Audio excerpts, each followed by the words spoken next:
Hoy, como parte fundamental de la democracia representativa o bien deliberativa, juega un papel fundamental el respeto absoluto a los derechos humanos. Se ha avanzado tanto en este tema a nivel global que incluso se habla de derechos humanos de tercera generación, derechos que buscan garantizar la paz social.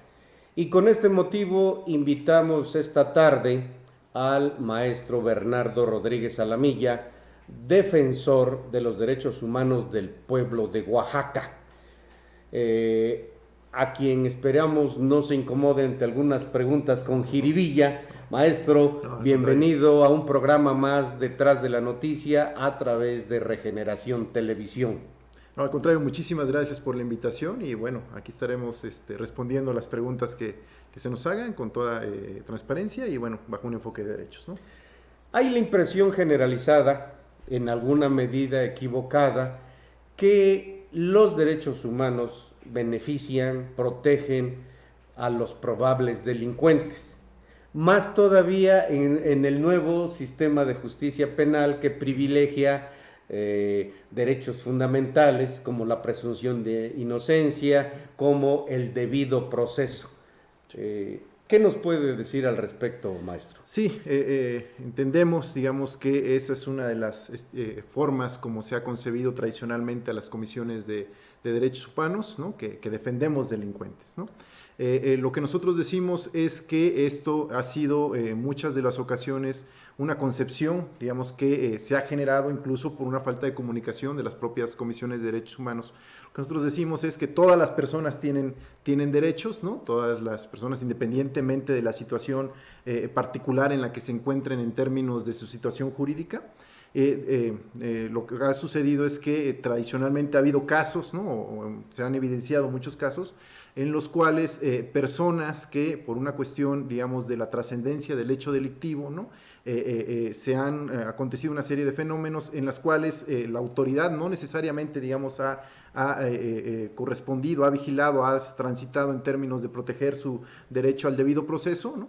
Y en esa lógica, bueno, se ha pedido la participación de los órganos defensores de derechos humanos y nosotros tenemos que participar digamos, en esa situación, ¿no? Sin que nos importe, digamos, en términos de si la persona como tal, el hecho delictivo por el cual está ahí, digamos, eso es algo que nosotros no calificamos, nosotros vemos más bien que se le respete su derecho al debido proceso y en ese esquema muchas de las veces las autoridades pues no necesariamente han cumplido con esa parte y es ahí donde en la intervención de la Defensoría se piensa que estamos protegiendo delincuentes, ¿no? No necesariamente es así, nosotros protegemos a todas las personas, incluidas a estas personas que de alguna manera se encuentran de facto en esa situación de hecho, ¿no? Entendemos que los derechos humanos garantizan valores superiores. Pero es importante que nuestros televidentes, maestro, escuchen de viva voz qué son los derechos humanos y sobre todo para qué sirven en el día a día. Sí. Bueno, como tú sabes, como el auditorio probablemente sepa o tenga alguna concepción acerca del tema de los derechos humanos, son valores que las personas, son prerrogativas que las personas por el simple hecho de ser personas, de nacer, cuentan ya con ellos, ¿no?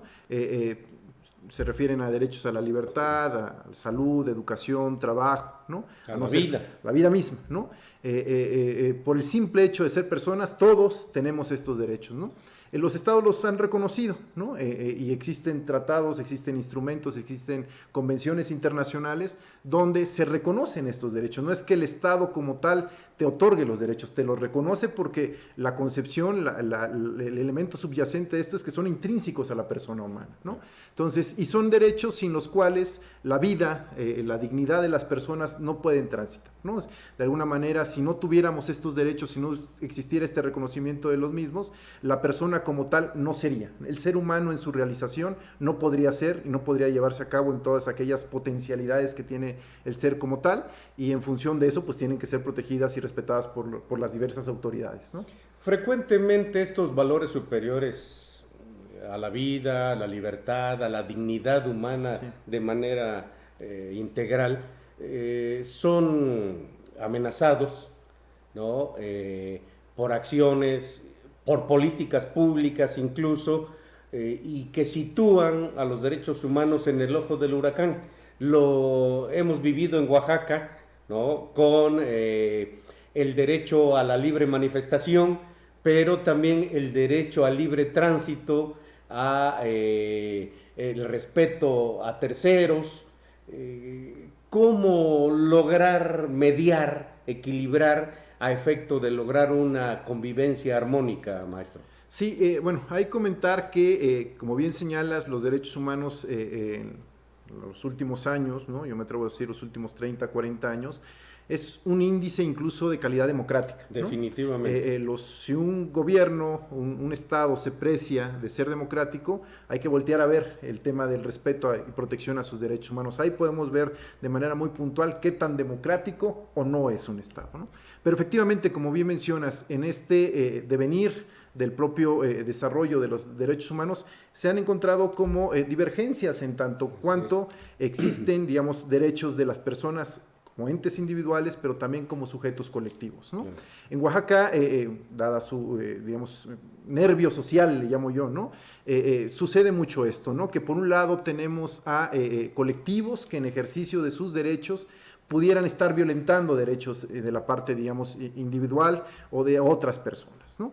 Lo que la tradición nos menciona, la tradición jurídica, es que en términos de violaciones a derechos humanos, y es algo que está muy señalado, las únicas partes que pueden violentar estos derechos son las autoridades, ¿no?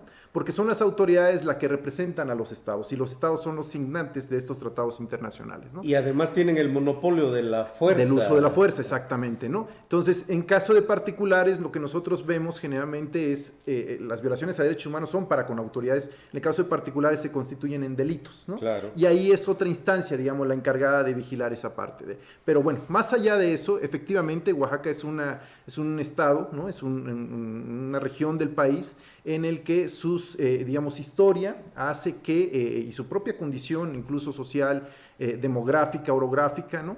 Hace que existan, por ejemplo, ¿no? Al interior del propio estado oaxaqueño, infinidad de municipios con sistemas normativos indígenas, por ejemplo, ¿no? ¿Esto qué implica? ¿No? Que en cada uno de estos municipios, en cada una de estas regiones del estado, la forma de concebir los derechos colectivos de estos pueblos y comunidades son distintos al otro. Totalmente. Incluso al interior de estos pueblos y comunidades puede haber, y tradicionalmente pasa, y eso es mucho en Oaxaca, ¿no? Conflictividad entre el sistema, digamos, de protección a los derechos colectivos de estos pueblos con la parte de los derechos individuales, ¿no? Nosotros a la Defensoría es muy común que nos lleguen casos en el cual las personas, en lo individual, personas que muchas de las veces han salido ya de la comunidad y regresan, señalan a las autoridades, ¿no? Porque se les están violentando sus derechos individuales, ¿no? Platicamos con la comunidad, con la autoridad, y la autoridad lo que nos dice es, a ver, hay una resolución de asamblea, un ente claro. colectivo, por parte de la propia comunidad, que decide que se tienen que llevar a cabo ciertas acciones, ¿no? Y entonces estas acciones van a veces, ¿no? en detrimento, en conflicto con la parte individual de los ciudadanos, ¿no? Entonces lo que hemos buscado nosotros en esos espacios es tratar de generar un diálogo, ¿no? Claro. Vemos que es en términos de respeto a las dos normatividades, por un lado el respeto a los derechos colectivos, pero también en términos de respeto a los derechos individuales. Nosotros consideramos que hay cierta esfera, ciertos derechos en los cuales las mayorías no pueden decidir, ¿no? Y me parece que teniendo claro eso, el derecho a la vida, por ejemplo, la mayoría no puede decidir sobre la vida de una persona, ¿no? Y cuando está en riesgo eso, nosotros tenemos que intervenir, por un lado diciéndole a la autoridad, ¿sabes qué? En respeto a tus derechos colectivos, tenemos que actuar a favor de la persona en términos de respeto a su individualidad, porque si desaparece la vida de la persona, en automático desaparece todos los demás. Es algo muy común que nos sucede en Oaxaca, a diferencia de otras regiones del país, claro. Y es algo con lo que trabajamos todos los días, siempre buscando tratando de generar diálogo, tratando de que el otro vea, digamos, la verdad del otro, y en función de eso construir una salida consensada a los problemas, ¿no? Sí, y una explicación es la tercera parte de la población indígena. Así es, ¿no? Además, con enormes diferencias entre los propios grupos étnicos mayoritarios. Así es. ¿no? Hay zapotecos de la Sierra Norte, del Istmo, de la Sierra Sur, de los valles centrales, con diferencias evidentes. Así es. A propósito de el respeto o la búsqueda del respeto armónico, equilibrado, entre los derechos de la colectividad o de grupos vulnerables y las personas en lo individual, pues un tema obligado a abordar es el del aborto, ¿no? Sí. Colectivos de mujeres en reclamo del respeto a sus derechos, bueno, pues han logrado la aprobación de este derecho. Sin embargo, pues ha generado una polémica nacional e internacional, más porque pues se carece de la infraestructura, como oficialmente se ha dado a conocer, para garantizar esta aprobación. Nos genera también ruido el hecho de que la Constitución establezca la garantía a la vida desde la concepción. Su punto de vista, maestro. Sí, bueno, hay mencionar que desde la Defensoría hemos sido muy claros en esa parte. Nosotros estamos completamente a favor del derecho a las mujeres a decidir sobre su cuerpo, ¿no? Sí lo dijimos y lo sostenemos, ¿no? Nos parece que en este caso en específico es un derecho que, por el simple hecho de ser mujer, ellas tienen que decidir sobre su cuerpo, y lo hemos manifestado y lo seguimos manifestando. La Defensoría acompaña ese proceso. No es un tema netamente ideológico, es un tema de derechos. Los derechos no se consultan, los derechos se ejercen, ¿no? Y en esa función nosotros hemos sido muy claros y he dicho que estamos a favor de esa parte. Efectivamente, consideramos que esto implica una serie de acciones por parte del Estado. ¿Cuáles son estas acciones? Efectivamente, contar con toda una infraestructura que posibilite, digamos, el ejercicio de estos derechos, ¿no? Pero mira, lo que ha pasado es que, hay datos, investigaciones de eso, es que ante la ausencia de esta infraestructura, las mujeres siguen abortando. O sea, sigue es un hecho, es una realidad. Es una realidad, ¿no? Entonces, sí o sí se tienen que generar estos claro. elementos, ¿no? Si no, lo que pasa, digo, hay estudios de que muchas de estas mujeres están yendo a Ciudad de México a realizarse esta interrupción legal del embarazo, digamos. Entonces hay una realidad ahí a la vista de todos y que no podemos escondernos ni decir que no pasa nada. Me parece que en términos de derechos sí tenemos que ser progresivos, tenemos que generar estas condiciones para que pues ya no se sigan yendo a Ciudad de México, sino más bien desde Oaxaca podamos ir generando estas condiciones para que se queden aquí y que cuenten con los mejores mecanismos en términos de salud, de educación, para tomar una buena decisión. Y en todo caso, y una vez que toman esta decisión, pues cuenten con los elementos y las infraestructuras médicas, infraestructuras en términos hospitalarios para poder llevarla a cabo, ¿no? Sabemos que es algo progresivo en términos de derechos, no es que una cosa de la noche a la mañana, digamos, se puedan ir como ejerciendo, pero sí tiene que haber progresividad en términos de derechos, y eso implica contar con toda en la medida de las posibilidades y de manera directa, ¿no? Con infraestructura para poder realizar y ejercer este derecho para con las mujeres, ¿no? Ha dejado muy en claro que quienes violan los derechos humanos son las autoridades en sus diversas instancias y en los 3 órdenes de gobierno: federal, estatal y municipales, y que los particulares incurren en la probable, ¿no? Por la presunción de inocencia, comisión de delitos. Sin embargo, al parecer hay un vacío. No se escucha frecuentemente la voz de la Defensoría en torno de acciones, de comisiones de probables delitos por parte de particulares, sobre todo colectivos, las organizaciones sociales y civiles que proliferan en Oaxaca. Los ciudadanos quisieran oír su voz de manera más frecuente, más permanente, exhortando a las autoridades responsables de la atención a los reclamos muchas veces justificados de estos grupos, otras veces no tanto, también hay que decirlo. Sí, efectivamente, nosotros nos toca exigirle a las autoridades, claro, ¿no?, que en términos de sus capacidades y acciones hagan lo que tengan que hacer en términos de protección al Estado de Derecho, ¿no? Eso es una realidad y ahí nosotros tenemos que ser claros, digamos, esa parte ¿no?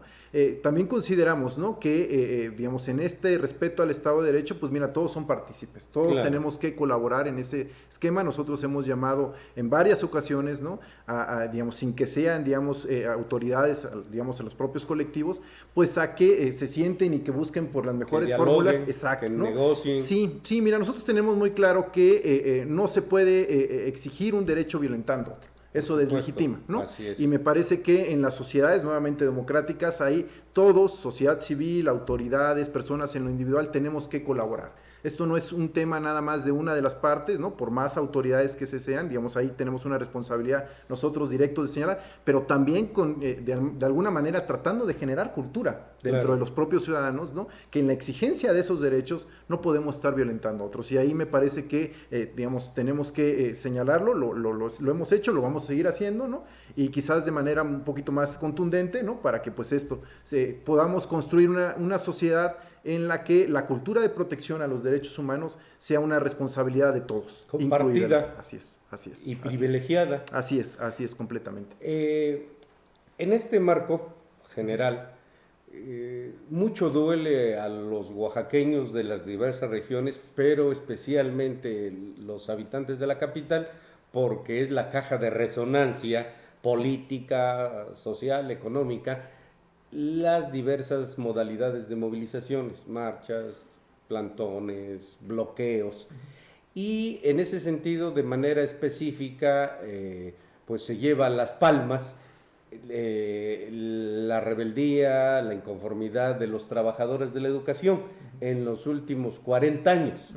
En este sentido, ¿qué se está haciendo para lograr ese diálogo entre los trabajadores de la educación de la sección 22 de la CENTE y las autoridades responsables del área educativa? Sí, yo creo que ahí hay que diferenciar en dos rubros. Hay una serie de demandas históricas, de demandas, digamos, que tienen que ver con una reivindicación de derechos, ¿no? En términos del gremio, en términos de ciertas situaciones específicas en materia de derechos humanos, donde la Defensoría tiene que acompañar sí o sí, claro, porque, digamos, son demandas justas, son demandas históricas, y ahí nos parece que es importante la presencia de la Defensoría.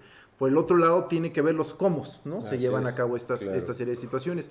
Y ahí me parece que sí necesitamos, entre todos nuevamente, generar incentivos distintos de cómo se llevan a cabo estos procesos, porque a final de cuentas me parece que la realidad histórica del Estado, del país, obliga a que todos actuemos de manera distinta, ¿no? Y en ese esquema la Defensoría también, de manera como preventiva, está generando procesos de diálogo, procesos de cultura, tenemos un área de formación y capacitación e investigación, donde tratamos de eso, ¿no? De incentivar y generar con las propias autoridades, en este caso educativas, modelos distintos de intervención y de exigencia incluso, ¿no? Porque a final de cuentas te menciono, en este esquema todos somos responsables, claro, ¿no?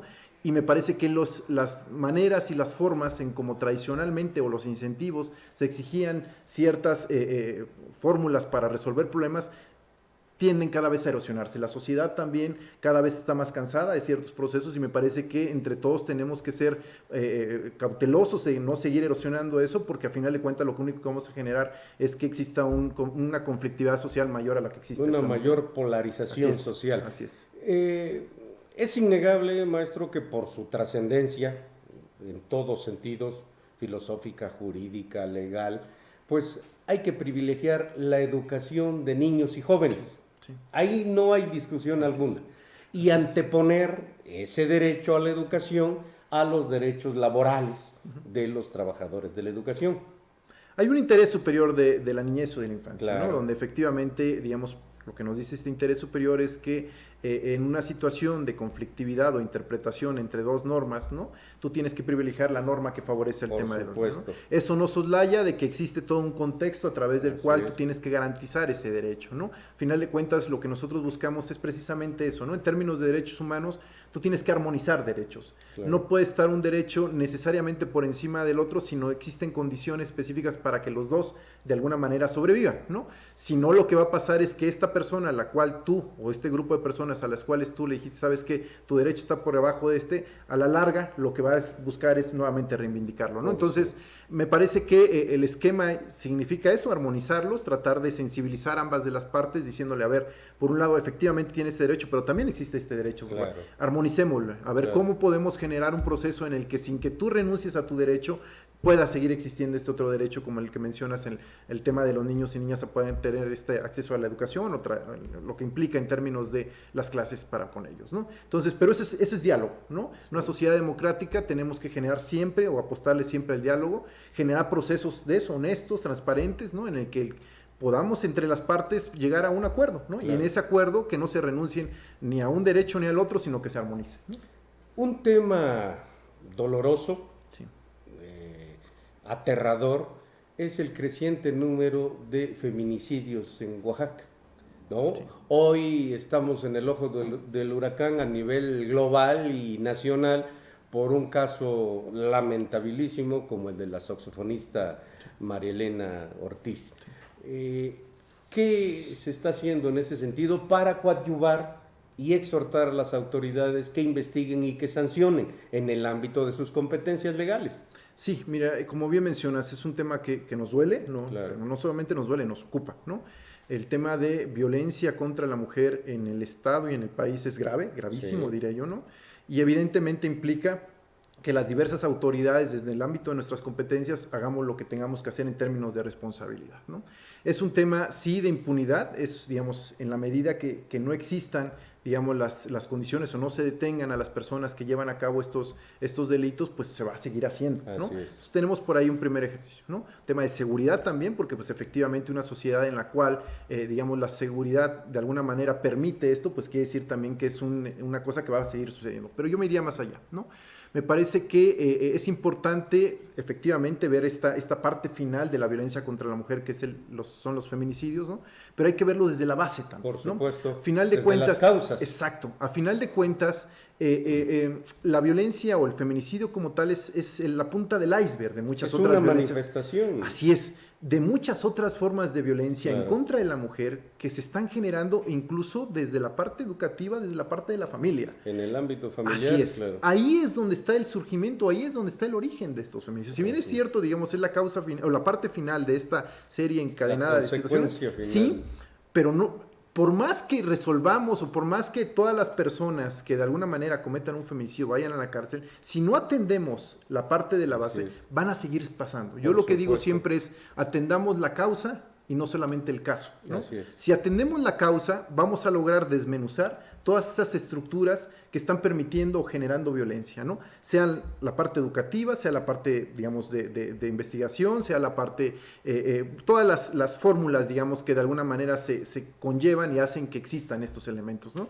Entonces tenemos que, como bien mencionas, atenderlos desde la parte educativa, desde la parte familiar. Ahí es donde estamos generando los posibles personas que cometan feminicidio, desde el niño, digamos, que no hacemos o de alguna manera generamos que en él exista el respeto para con la condición de género, para con sus hermanas, para con su mamá. Desde ahí tenemos que trabajarlo, ¿no? Y eso implica trabajar, sí, en la parte educativa, pero también en la parte, digamos, religiosa, ¿no? También en la parte institucional. Es decir, es un Las elemento... relaciones familiares. En todos lados. Claro. Ahí es donde se están generando. La sociedad violenta que vivimos, ¿no?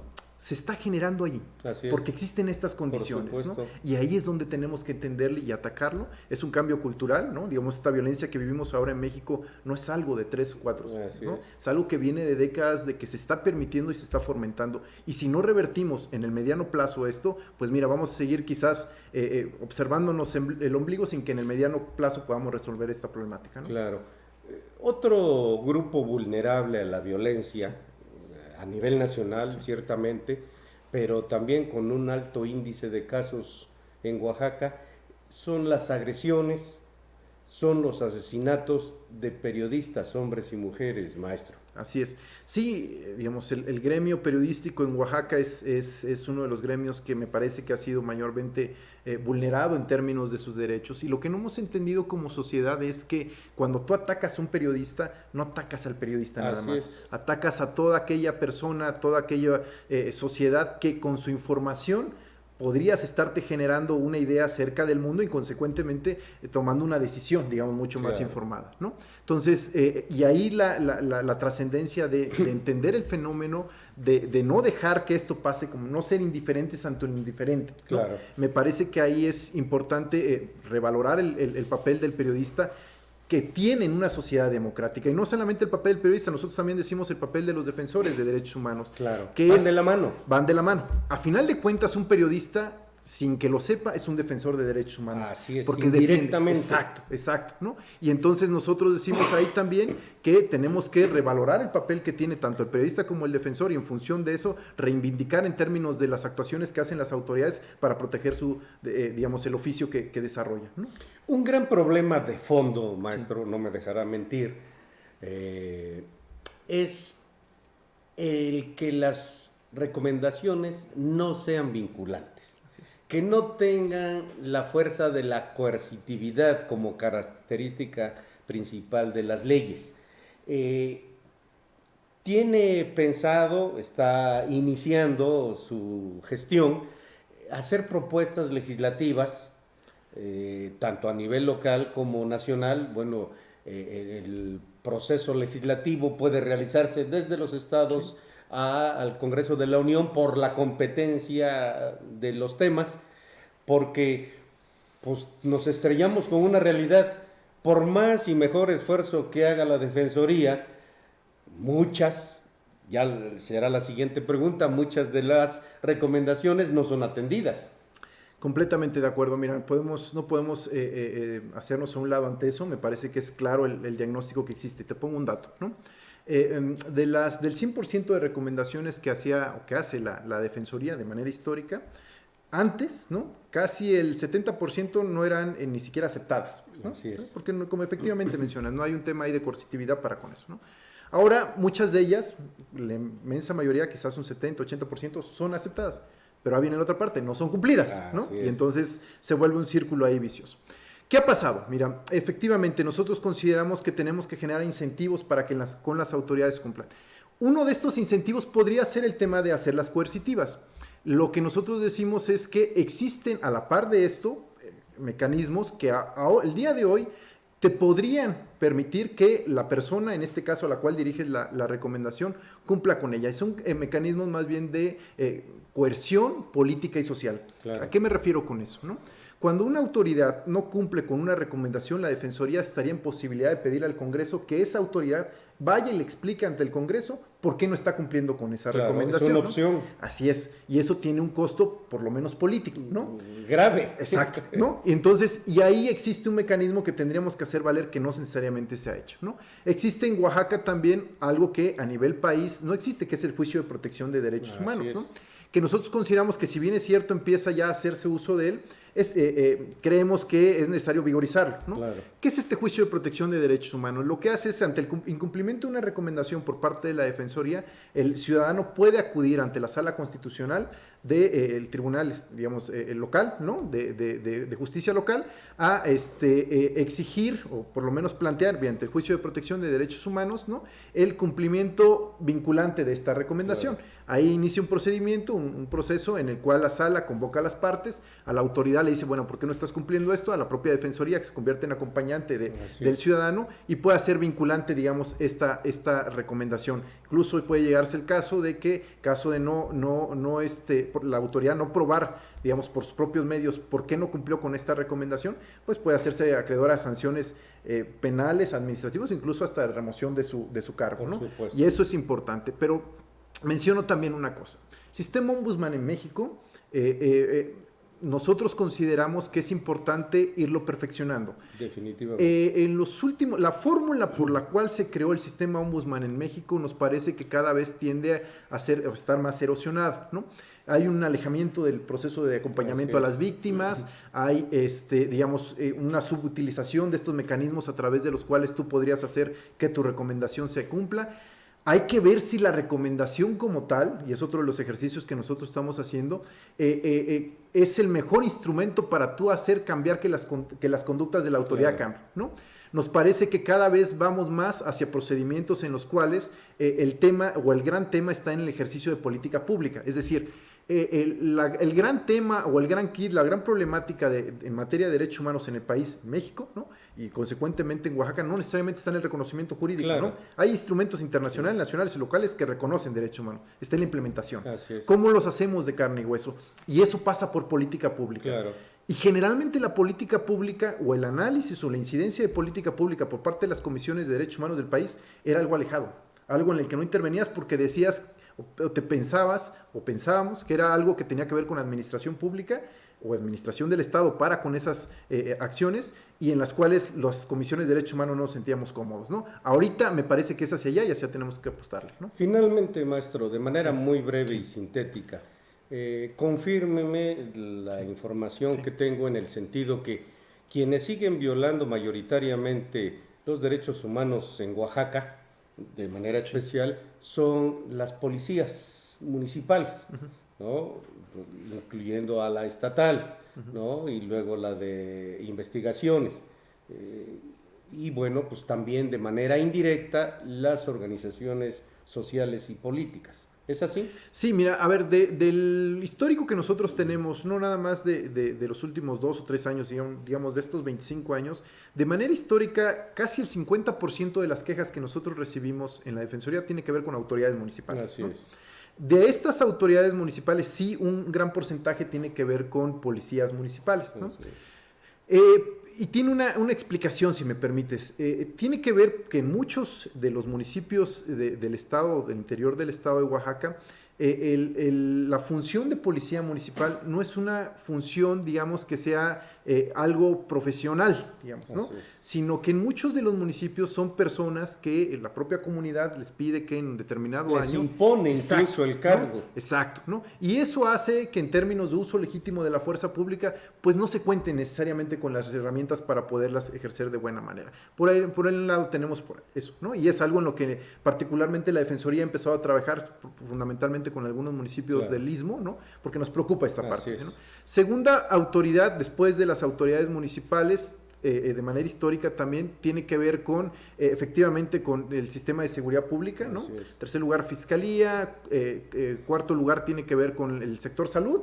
Y quinto lugar tiene que ver con el Instituto Estatal de Educación Pública. Son las autoridades que, digo, a veces una está en el lugar 2, otra en el lugar 3, pero que de manera histórica, en el caso de la Defensoría, han sido señaladas como mayormente violatorias de derechos humanos, ¿no? Maestro Bernardo Rodríguez Salamilla, defensor de los derechos humanos del pueblo de Oaxaca, pues tiene una gran oportunidad histórica y social de servir a Oaxaca, exigiendo respeto a los derechos humanos. Gracias por aceptar la invitación a este programa Detrás de la Noticia a través de Regeneración Televisión. Soy Alfredo Martínez de Aguilar y desde el fondo de mi corazón les deseo lo mejor de lo mejor, no solo en Navidad, no solo en el próximo año que está por iniciar, sino a cada instante de todos los días de su vida. Gracias por su Muchas gracias, Alfredo, muchas gracias por la oportunidad de dirigirnos a auditorio y pues en estas fiestas de Sembrina a lo mejor para el mismo, ¿no? Muchas gracias.